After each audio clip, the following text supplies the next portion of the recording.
कभी किसी को आदर के साथ मत देखो, कभी किसी को तिरस्कार के साथ मत देखो। सिर्फ जीवन को उसके असली रूप में देखना सीखें तो आप सहजता से अपने जीवन से गुजर जाएंगे। सद्गुरु, स्कूल और कॉलेज के दौरान हमें खुद को महत्व देना सिखाया जाता है। खुद से प्यार, खुद पर विश्वास। ये खुद से प्यार क्या है? आपके स्कूल में ये क्या हो रहा है? समाज में आमतौर पर हमें इस हद तक खुद को महत्व देना सिखाया जाता है कि हम ये भूल जाते हैं कि विनम्र कैसे रहे। तो क्या आप हमें ये बता सकते हैं कि हम फिर से विनम्र कैसे हो सकते हैं? देखिए, विनम्र होने की कोई जरूरत नहीं है, न ही घमंडी होने की कोई जरूरत है। अब जब आप मुझसे ये सवाल पूछ रही हैं, चलिए मैं आपको बताता हूं। मेरी बेटी मेरे साथ सफर करती थी, मेरे साथ अकेले कार में, जब वो 3.5 महीने की थी। मैं कार में इस छोटी सी बच्ची को लेकर देश भर में घूमा तो वो कई लोगों के घरों में बड़ी हुई। मैंने एक नियम बनाया, क्योंकि हर कोई बड़ों के साथ ये समस्या है, जब वो किसी बच्चे को देखते हैं तो वे उस पर टूट पड़ते हैं। एक हिंसक जानवर की तरह वे कुछ न कुछ सिखाना चाहते हैं।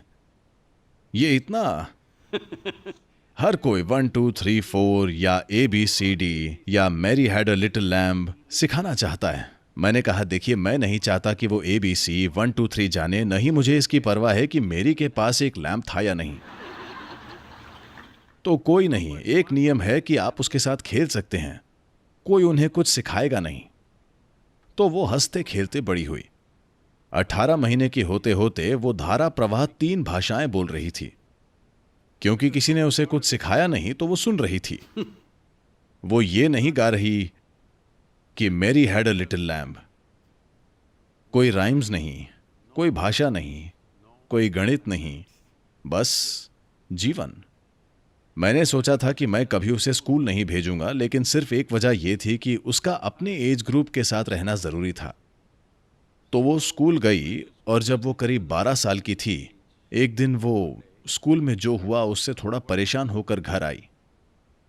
फिर उसने कहा, आप सबको कई सारी चीजें सिखा रहे हैं, आप मुझे कुछ नहीं सिखा रहे। मैंने कहा, देखो, मैं बिना मांगे चीजें करने के लिए प्रसिद्ध नहीं हूं। अब तुम आ गई हो तो देखते हैं। देखो, तुम्हें बस इतना जानने की जरूरत है, कभी किसी को तिरस्कार के साथ मत देखो, कभी किसी को आदर के साथ मत देखो। और उसने इस तरह से मेरी ओर देखा और आपको इस भाव के साथ। मैंने कहा, मुझे भी नहीं। अगर तुम मुझे आदर के साथ देखोगी तो पूरी तरह से चूक जाओगी कि मैं कौन हूं। अगर तुम मुझे आदर के साथ देखोगी तो शायद तुम मेरी एक तस्वीर लेकर मुझे अपनी दीवार पर लगा दोगी, लेकिन मैं जो हूं तुम उसके पूरे महत्व से चूक जाओगी। तुम्हें मुझे वैसे देखना चाहिए जैसा मैं हूं, आदर के साथ नहीं। कभी किसी को आदर के साथ मत देखो, कभी किसी को तिरस्कार के साथ मत देखो। ये बहुत सरल लगता है, लेकिन इसे आजमा कर देखिए। अपने मन में आपने तय कर लिया है कि क्या अच्छा है, क्या बुरा है, क्या ऊंचा है, क्या नीचा है, क्या पुण्य है, क्या पाप है, क्या गंदगी है, क्या दौलत है। सब कुछ पहले से तय है। एक बार आप ये तय कर लेते हैं, फिर कोई रास्ता नहीं है। आप किसी को आदर या किसी को तिरस्कार के साथ नहीं देख सकते। जिसे आप बुरा समझते हैं उसे आप तिरस्कार से देखेंगे, जिसे आप अच्छा समझते हैं उसे आप आदर से देखेंगे। अगर आप इसे हटा दें और सिर्फ जीवन को उसके असली रूप में देखना सीखें तो आप सहजता से अपने जीवन से गुजर जाएंगे, बिना संघर्ष के। अभी समस्या यही है, आप कुछ लोगों को आदर के साथ देख रहे हैं, कुछ लोगों को तिरस्कार के साथ, और फिर उनके साथ विनम्र होने की कोशिश कर रहे हैं। विनम्र होने की कोई जरूरत नहीं है। हर किसी से उतनी ही कठोरता से बर्ताव कीजिए जैसा आप अपने साथ करते हैं। मतलब अगर आप खुद से सख्ती कर रहे हो तो, अगर आप खुद को खुश रखते हैं तो दूसरों के साथ यही कीजिए। फिर आप थक जाएंगे, उसके बाद आप वैसे भी उनसे कठोर बर्ताव करेंगे।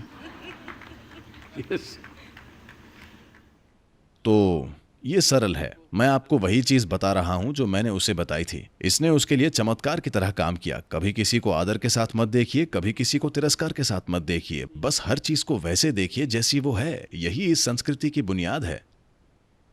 अगर आप मंदिर जाते हैं तो आप क्या करते हैं?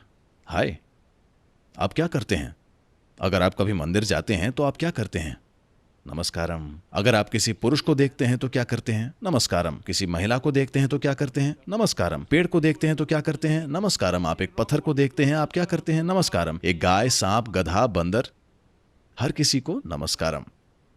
क्योंकि मूल रूप से इसका यही मतलब है। इसे वैराग्य कहते हैं। वैराग्य मतलब अपना जीवन त्याग कर कहीं और चले जाना वैराग्य नहीं है।